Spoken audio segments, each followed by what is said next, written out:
What if I told you that somewhere in Africa, a man built a car that never needs to be charged?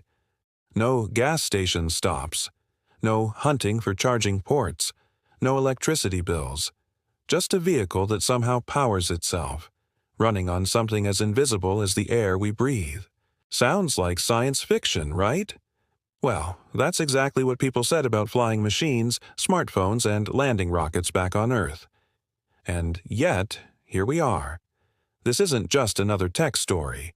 This is about an invention so controversial that it's been met with silence from the biggest players in the energy game. An invention that allegedly cost someone their life. An invention that could either be the most brilliant breakthrough of our generation or the most elaborate claim that never quite delivers. Either way, the story you're about to hear will make you question everything you thought you knew about innovation, power, and who gets to decide what's possible. Let's dive into the extraordinary tale of a high school dropout from Zimbabwe who says he's cracked the code to unlimited energy, and why the world doesn't seem to want to listen. Africa doesn't get enough credit for innovation. Sure, when people think about cutting-edge technology, their minds usually jump to Silicon Valley, Tokyo, or maybe Seoul. But here's the thing. Africa has been quietly building. From locally designed helicopters to power solutions tailored for communities off the grid, the continent has been proving that necessity really is the mother of invention. Brilliant minds are scattered across every corner, solving problems that textbooks in the West haven't even acknowledged yet. But every once in a while, something comes along that's so bold, so audacious, that it forces everyone to pay attention. This is one of those moments. Picture this. A vehicle that runs indefinitely. No fuel tank to fill. No battery to plug in overnight. It just keeps going, drawing energy from something we can't even see. If that sounds impossible, well, you're not alone in thinking that. But before we dismiss it, let's actually examine what's happening here. Enter Maxwell Chikumbutso, a name you probably haven't heard before, but one that's been creating ripples in certain circles for years now. This Zimbabwean inventor, a self-taught engineer who never finished high school, claims he's developed something extraordinary. A device that harvests radio frequencies from the environment and converts them into usable electrical energy. Not just a little bit of energy either. Enough to power a car. Enough to run a television without plugging it into anything.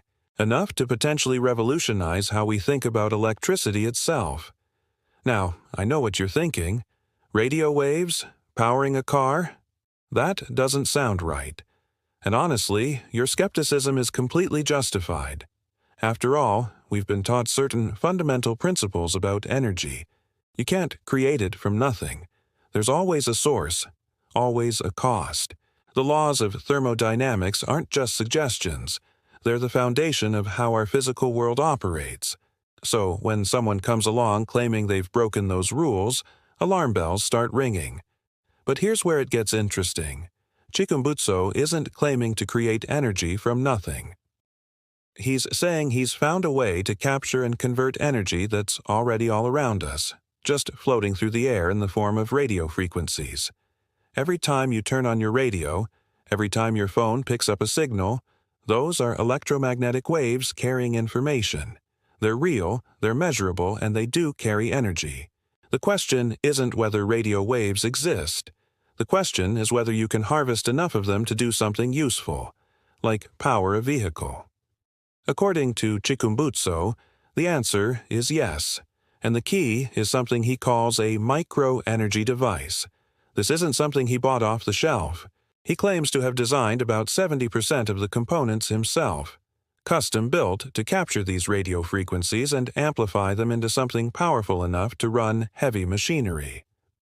Radio frequencies are typically measured in nanovolts, which is basically nothing. A fraction of the power you'd need to light up even a tiny bulb. But if his device works the way he says it does, it's taking that microscopic energy and scaling it up exponentially. Think about that for a second. If this technology is real, it would mean that energy is literally everywhere. You wouldn't need gas stations. You wouldn't need sprawling solar farms or massive wind turbines. You wouldn't need to plug anything in. Everything could just run, all the time, drawing from an invisible ocean of electromagnetic radiation that surrounds us every moment of every day. It would be the ultimate game changer. And that's precisely why it's so hard to believe. Because if something sounds too good to be true, it usually is. But what if it isn't? What if, just this once, the impossible turned out to be possible? Let's talk about who Maxwell Chikumbutso actually is, because his background is just as unconventional as his claims. Born and raised in Harare, Zimbabwe, Chikumbutso didn't have the advantages that most famous inventors enjoyed. No elite education, no wealthy family funding his experiments, no prestigious university handing him degrees. He dropped out of school at 14 years old. 14. Most kids that age are just figuring out algebra. And here's this teenager deciding that formal education wasn't going to give him what he needed. But dropping out didn't mean giving up. If anything, it seemed to fuel his curiosity even more. He spent years tinkering, experimenting, teaching himself the principles of engineering and physics through trial and error. There's something almost romantic about that, isn't there? The self-made genius, learning by doing, unbound by the limitations of traditional thinking. It's the kind of origin story we love, the underdog who proves everyone wrong. By the time Chikumbutso reached his 40s, he had a list of claimed inventions that would make anyone raise an eyebrow. A cordless television that runs without being plugged into a wall or connected to a solar panel. A drone helicopter. Various renewable energy devices. And then, the big one. The self-powering electric vehicle. The invention that would either make him a legend or a cautionary tale. Now, here's something crucial to understand. Chikumbutso isn't claiming to have built a car from scratch. He's not opening a factory and stamping out vehicle frames. What he's focused on is the power system, the self-charging technology that could theoretically be integrated into existing vehicles and devices. Think of it like this. The car itself could be any electric car. But instead of having a battery that needs to be recharged from an external source, it would have his device installed, constantly generating power from radio frequencies. The car becomes self-sufficient. If that actually works, the implications are staggering. Electric cars would no longer be limited by range anxiety. You wouldn't need charging infrastructure. Developing nations without reliable electricity grids could leapfrog directly to this technology. It would level the playing field in a way that few other inventions could. Africa, often seen as behind in the tech race, would suddenly be leading it. But here's the problem, and it's a big one. None of this has been independently verified in a way that satisfies the scientific community. There are videos of Chikumbutso demonstrating his devices. There are interviews where he explains the technology. There are even claims that certain universities and institutions have certified his work.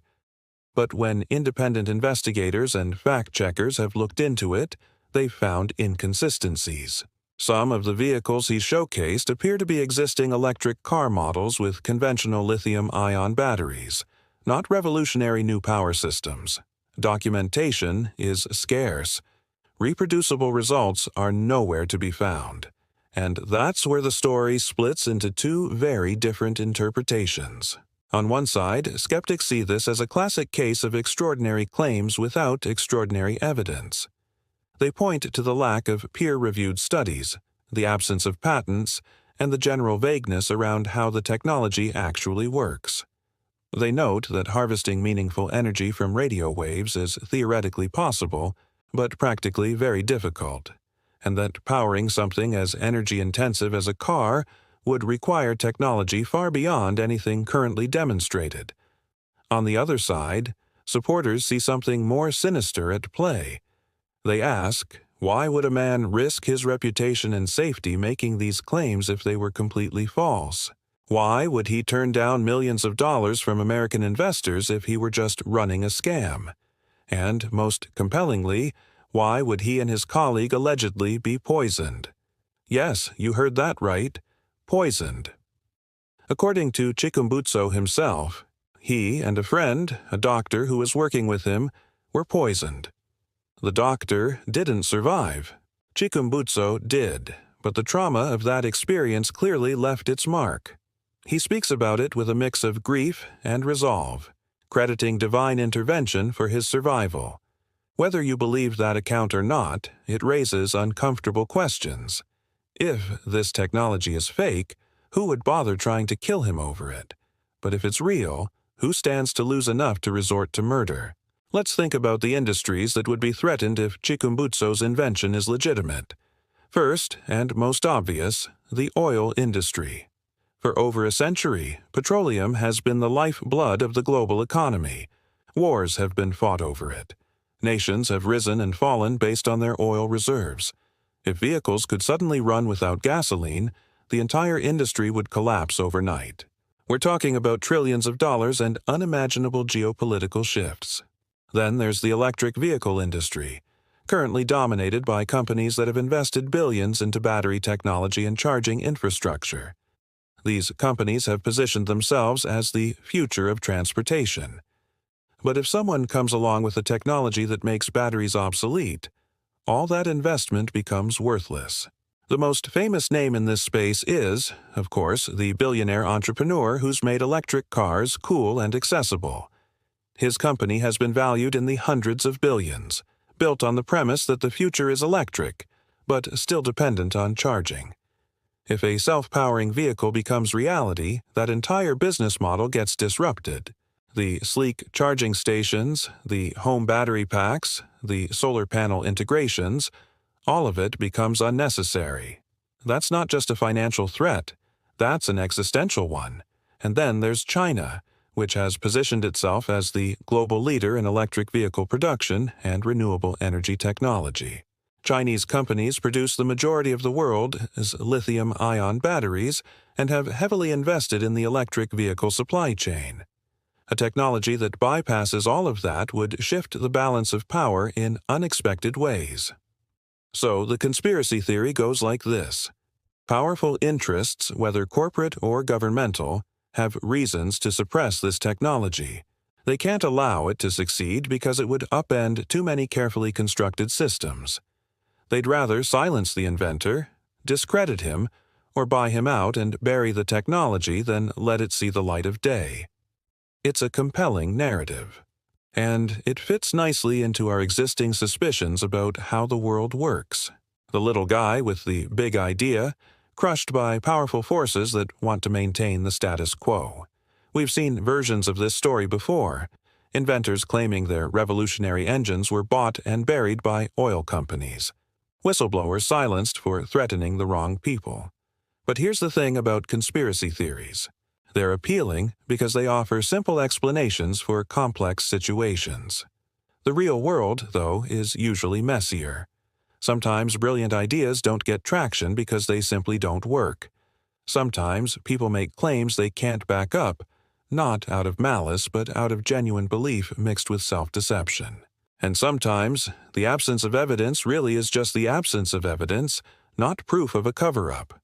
So where does that leave us with Maxwell Chikumbutso? Honestly, in a frustrating place of uncertainty, because without independent verification, without transparent testing, without reproducible results, we're stuck in a limbo of maybe. Maybe he's on to something revolutionary. Maybe he's misunderstood the principles involved. Maybe he's being deliberately vague to protect intellectual property. Maybe he's been misled by faulty measurements.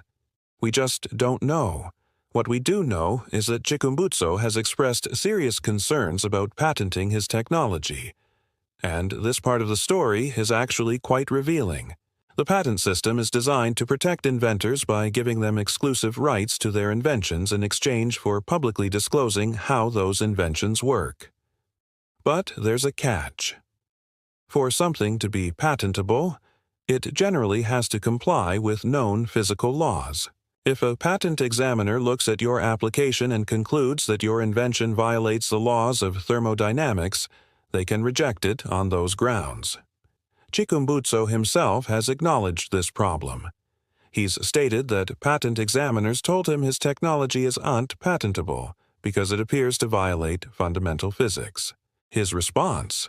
That the laws themselves need to be revisited, that science would have to be rewritten to accommodate what he's discovered.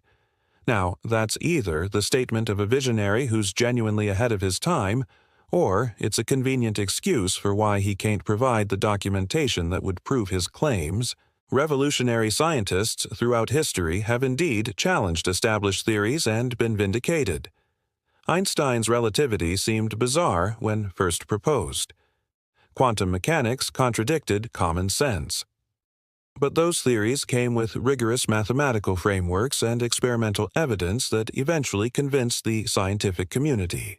Chikumbutso so far hasn't provided that level of evidence, and without it, the scientific establishment remains skeptical. Which brings us to another angle of this story that deserves attention: the broader context of African innovation and how it's perceived globally. African inventors have historically been underrepresented in the global conversation about technology and innovation. There are systemic reasons for this: lack of funding, limited access to research institutions, intellectual property laws that favor wealthier nations. Even when African innovators create something genuinely valuable, they often struggle to get the recognition, investment, or protection they deserve. Their work gets overlooked, undervalued, or sometimes outright stolen. So, when someone like Chikumbutso emerges with bold claims, there's a part of the African tech community that wants desperately to believe him. Because wouldn't it be amazing if, for once, the breakthrough came from Harare instead of Silicon Valley? If the inventor who changed everything was a self-taught Zimbabwean instead of another billionaire with elite credentials? There's a hunger for that narrative, and rightly so. Africa deserves its moment in the spotlight. But that emotional investment can also cloud judgment. Supporting Chikumbutso becomes about more than just his invention. It becomes about African pride, about challenging Western dominance, about proving that genius can come from anywhere. And while all of those sentiments are valid and important, they can also make it harder to assess the claims objectively. The truth is, we should absolutely celebrate African innovation. We should invest in it, protect it, and give it the platform it deserves. But we also need to maintain standards of evidence and verification, not despite African inventors, but because they deserve the same rigorous validation that would make their achievements undeniable. So, what's the current status of Chikumbutso's work? According to recent statements, the technology is moving toward commercialization.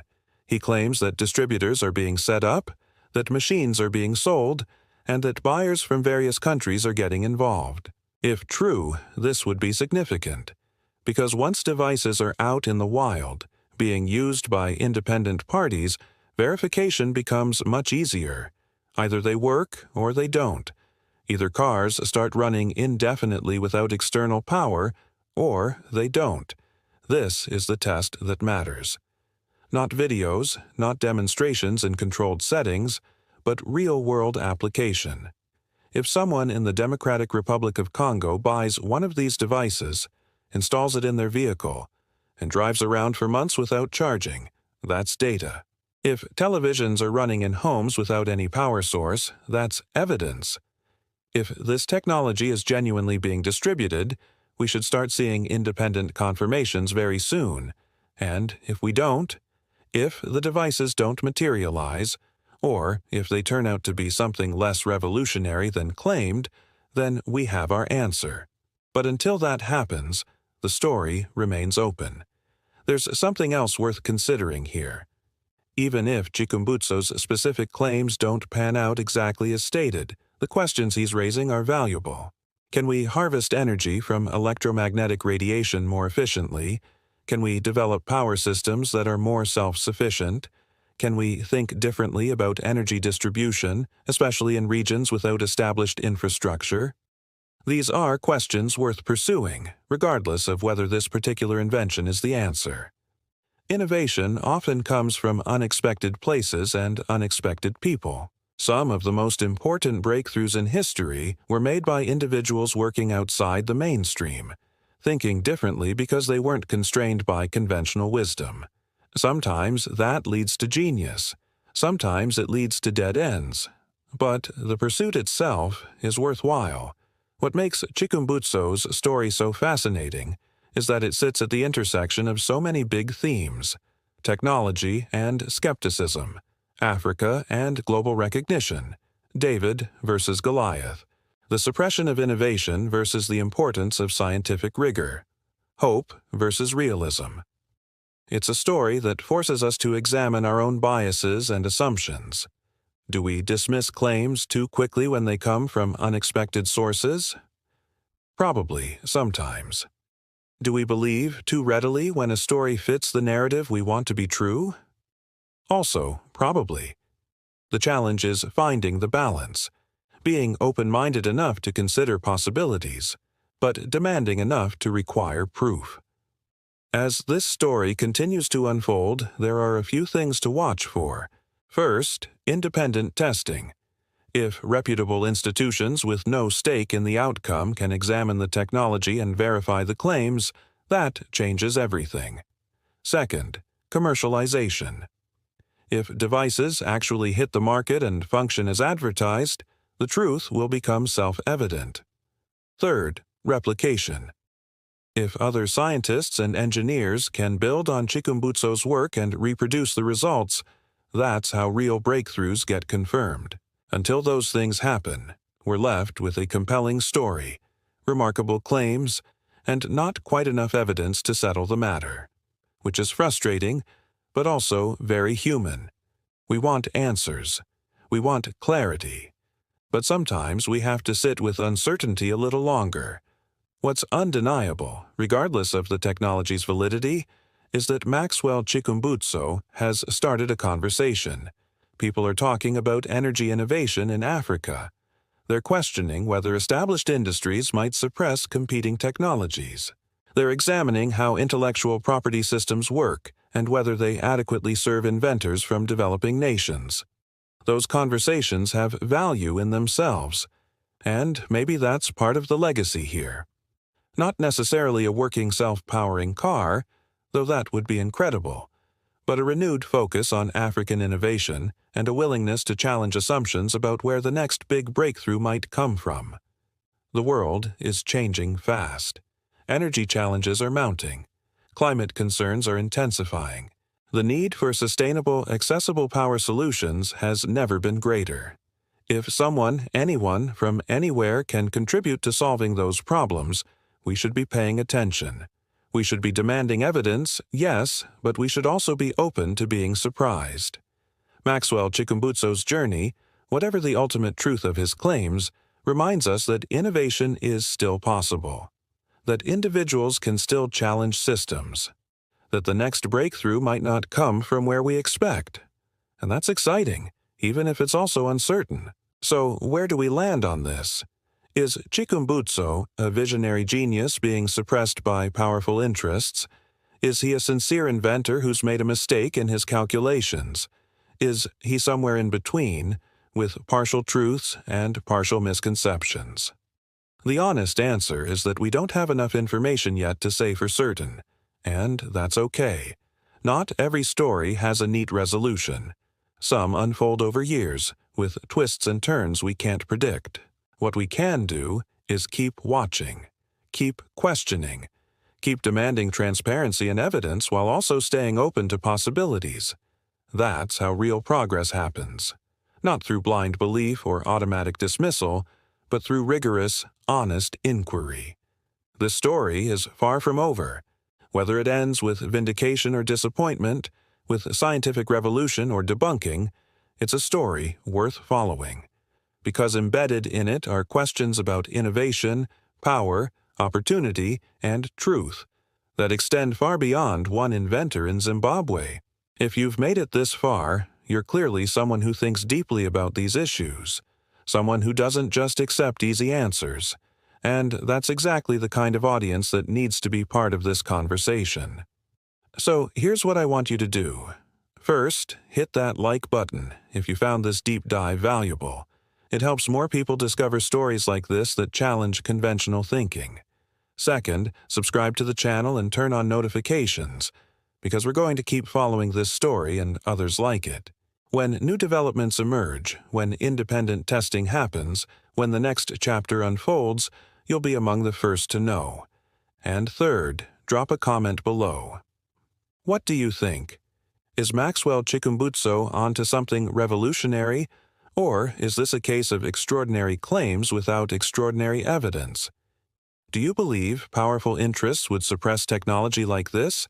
Or do you think the market would find a way to bring genuine innovations to light? Are you skeptical of the science or skeptical of the skeptics? Let's have that conversation. Civil, thoughtful, curious. That's how we figure things out together. The future of energy, the future of innovation, the future of African technology. These aren't abstract topics. They're being written right now by people like Chikumbutso and countless others whose names we might not know yet. Whether this particular story ends in triumph or serves as a learning experience, it's part of a larger narrative about who gets to innovate, who gets believed, and how we collectively decide what's possible. Thanks for watching, thanks for thinking, and I'll see you in the next one. Stay curious.